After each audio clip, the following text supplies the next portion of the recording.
The screen comes to life as Lee Yun logs into the classic game, The Continent of Magic. It's a game he's been playing for years, ever since he was a teenager. It was the only game that ran smoothly on his old computer, and it was a source of comfort and enjoyment for him. Lee Yun's playing style is unique. He doesn't mingle with other players. Instead, he spends his time farming monsters. He kills them as soon as they appear and moves on to more challenging areas as his level increases. He never participates in sieges or guild wars. He plays for the fun of improving his character stats and acquiring equipment. As he navigates through the virtual world, he can't help but think about his real life. He's just turned 20 and has finally received his identification document, which means he can now work legally. He's determined to make a better life for himself and his family. His parents passed away when he was young, leaving him to take care of his grandmother and younger sister. He's spent most of his life working illegally, in factories and gas stations, just to make ends meet. But now, with his ID card, he's determined to work as hard as he can to provide for his family. He's even willing to take on multiple jobs at once if it means they'll have a better life. As he plays the game, he can't help but think about his sister, Hai Yian.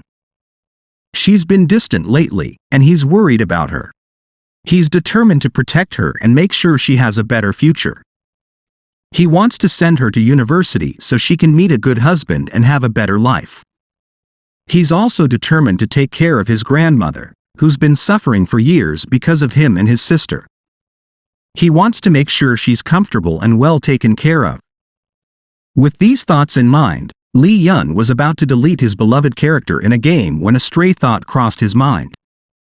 He remembered reading about people making money by selling their characters and wondered if he could do the same. He began searching for a character auction site and came across several options. He chose the biggest and most traded site and uploaded his character, which was at maximum level with ultimate equipment and 30 trillion marks game currency. He set the initial bid at 50,000 won and the auction duration for 1 day. He didn't expect to get a large bid, but hoped to make enough money to buy a decent set of work clothes before his upcoming job search. As he uploaded his profile, he went to bed, ready to wake up early the next day to go to the employment bureau. Although he was unable to access the description of other sellers on the auction site, as it was restricted to paying members only, he didn't want to spend too much time worrying about it as he had more important things to focus on. He had more important things to worry about. He wanted to wake up early as possible tomorrow and go to the employment bureau. Uploading his profile, Lee Yun went to sleep. He believed that his character would be in good hands and he could use the money from the auction to help him in his job search. He felt content knowing that his character would live on and bring joy to another player. Lee Yun had just uploaded his character avatar to an internet auction site.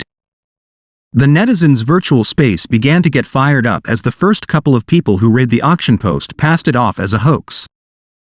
The level cap was set at 200 and no one had yet to reach it. However, the auction description stated that the seller was auctioning a character at maximum level. Many people thought it was just another scam, but their curiosity got the best of them and they opened the character images within the auction post. To their surprise, the character status view was quite impressive and the equipment was beyond one's wildest dream. Even though it seemed like a scam, the images seemed to have been faked with minute finesse and details. Graphic designers who were among the commenters used the latest technology to find any signs of forgery, but all their effort were for naught as they could only acknowledge the authenticity of the images. Among the commenters were also people who still played the Continent of Magic, and when they saw the images, they immediately cried out in surprise and attested to the authenticity of the post. The character's name was Weed, who was known for going around and conquering the highest level hunting ground solo. The starting bid of the auction was only 50,000 won, but the bid increased exponentially in a blink of an eye, going over the million won mark. The rich company men also joined in the bid, and the auction reached its maximum bid. As the bids for Lee Yun's character began to skyrocket, the competition between companies and game broadcasters heated up. This intense competition and the potential for advertising and market share drew in even more bidders, pushing the final bid to an astronomical amount. But the story doesn't end here. Stay tuned for the next part of the video, where we will reveal the final bid and the winner of the auction. Thank you for the meets.